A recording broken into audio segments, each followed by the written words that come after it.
Next up, the whole student initiative. So the story behind this was that a long time ago actually now, about 5 years ago, 6 years ago, it became clear that we needed to see the student more holistically than just their assessments. So no longer could we just rely on being an LMS. We needed to be more broader than just an LMS. And this was driven around the increasing demands of us to expose the information that was traditionally kept in the SIS inside Schoolbox. So more and more schools and teachers were asking us, I want to have access to the information that's relevant to me as a teacher in the space that I'm teaching the students. And that information typically was things like ILPs, medical action plans, a whole range of sort of wellbeing information that helped the teacher understand where the student was at, what they were capable of doing. It was becoming increasingly difficult for us to get this information out of SISs. They all had a different way of representing this information. Some put it in lots of different places. It was hard for us to collate. It became apparent that it was much easier for us to build our own system to represent this. And it began pretty simply as just a record-keeping tool when we started. But over the years, the pastoral system has evolved quite significantly. It's also our most engaged with and fastest growing feature. I think I looked up the stats the other day. We had over 2 million records created in the last 2 years. It's really exploding in growth. And I think that's testament to sort of that need that teachers have to have this information at their fingertips and how valuable they find that information. So let's just quickly go through a few things that we've added over the last 2 years to sort of enhance its capability. So I mentioned it started out as a record observation tool, but these days it's moving much more into that workflow management. So not only are we collecting information, but we're actually working and actioning with that information. So firstly, we added the ability to add flags. Now this comes back to that idea of exposing that information where teachers need it. So flags was our attempt to expose the information that was necessary in the places that you were. So we added flags to the class list, we added flags to the attendance, we added flags on the student's profile. And the nice thing about flags is that you could click into them. So unlike previously, we'd had flags coming from the SIS, but they were just a flag, and then you'd have to go and search for the information yourself. Now these flags are clickable, so you can drill down in and see what information is lying underneath that flag. And you can get more detail. So it's all at a click of a button if you want to investigate further what that flag means. The other thing about flags is they're infinitely customizable. So unlike with other systems where you were limited to just a certain set of flags, with our system they were completely configurable. You define what flags you want, what colours they are, what image they use. You can have as many or as few as you want. So you've got that customizable approach so that you can create flags that are relevant for your particular pastoral systems. Whether you want, obviously the standard ones like ILPs and medical action plans are obviously the standard ones, but you could also create flags for things like commendations and detentions and other things as well that are relevant to you to understand that student better. One thing that I mentioned was this idea of creating a workflow engine. And so with 23.0 that continues. And we've announced a whole range of functionality to enhance actions. So actions, for those that aren't aware, they are follow-up things that you can do on a record. Actions have been tied to our ability to template types. So you can set up types within Schoolbox and then you can template what's going to happen with that type. With 23.0, you can now set both the available actions and also set the default actions. So you might have a uniform infringement observation and the action might be create a detention. And that can be a hard set thing or it can be an option that the teacher can choose to apply if they wish.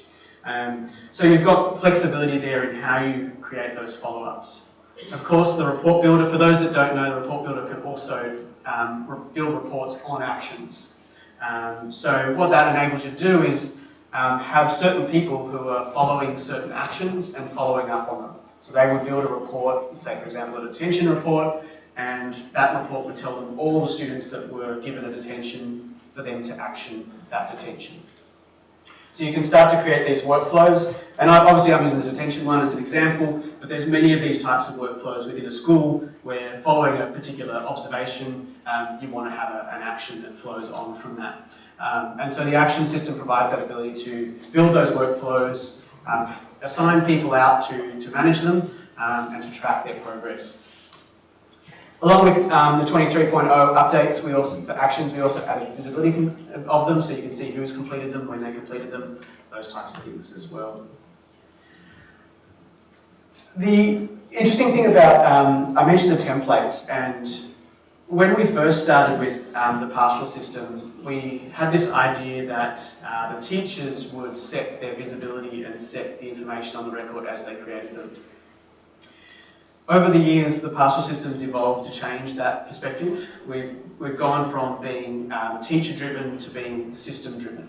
And what that's changed is the ability for the school to set their policy around the visibility, around the actions, those follow-up actions. And so you can, with your pastoral leaders, you can now implement the school's policy into the system.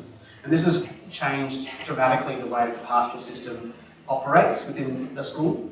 It's gone from being a place where teachers would make records and perhaps you'd access some standard key documents to being something where your pastoral policy is actually implemented through a combination of rules around visibility, groups, pastoral groups, so you set up leadership groups and making sure that they have access to the information they need, and providing all of those policy settings and controls all are built into the type of the pastoral system now.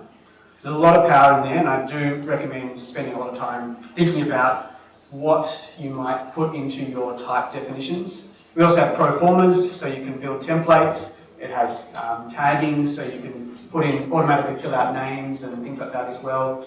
So there's a lot of probably slightly hidden power within the type system, but I do think it's well worth spending a bit of time to think about how does my pastoral policy translate into a system process within Schoolbox.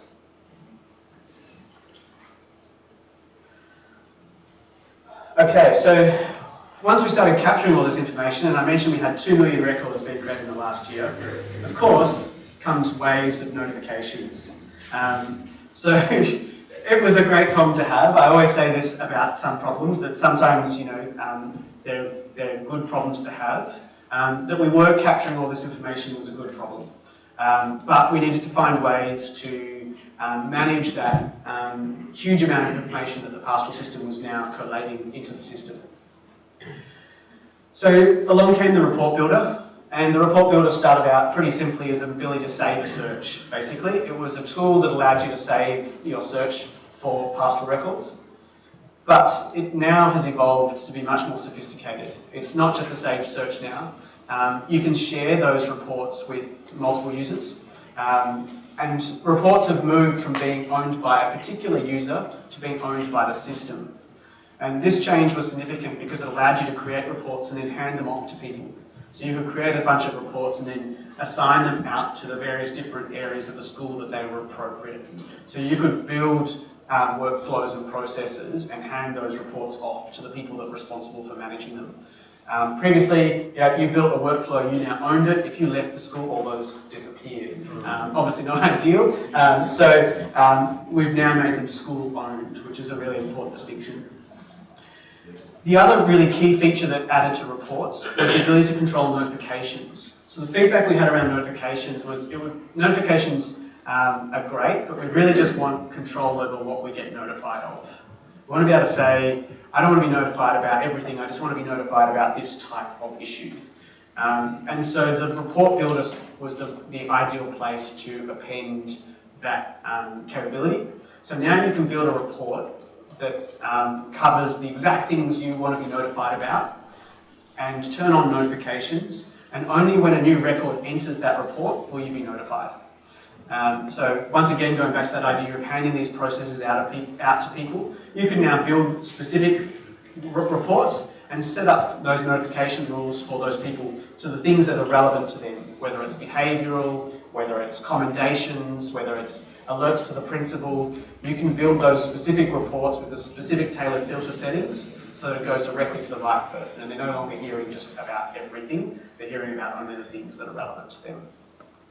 So a really great way to sort of manage, I guess, that huge volume of notifications is to turn off, basically turn off all notifications and just turn on report notifications, and then build reports specifically for the things that you want to hear about.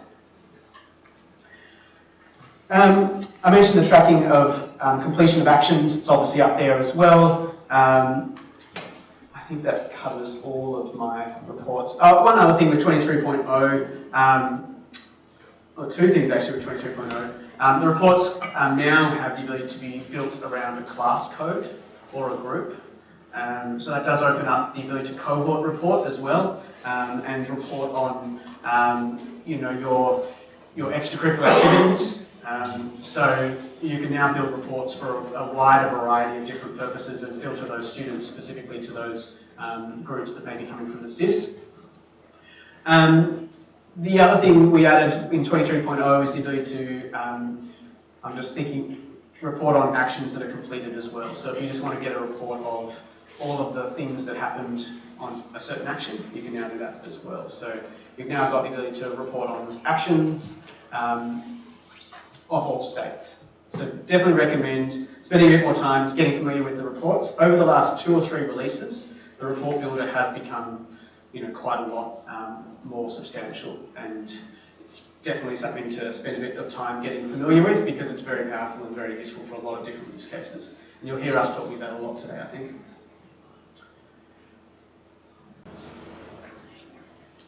Obviously, I went back to the original idea of the pastoral system, which was that idea of classroom awareness. So helping teachers be aware of what's going on within their classroom. Who do they need to be conscious of? What do they need to be conscious of? So we built a new dashboard, and not this release, but the release before. We built a new dashboard for the classroom page, the pastoral report. So obviously, going and building your own report. You could build a report now for your class, but obviously that would be a bit complicated for a teacher to do every time they wanted to see something for their class. So we built a dashboard just for pastoral for the class. This will bring up all records related to all the students in their class. They can filter that based on different settings, find information relevant to them for their class. I also should mention the flags again. One thing I would like to suggest is that NCCD is a growing area as well, and we're looking at more ways we can enhance that NCCD reporting in there as well. So that's something that I'm well aware of that we will probably enhance in the future as well.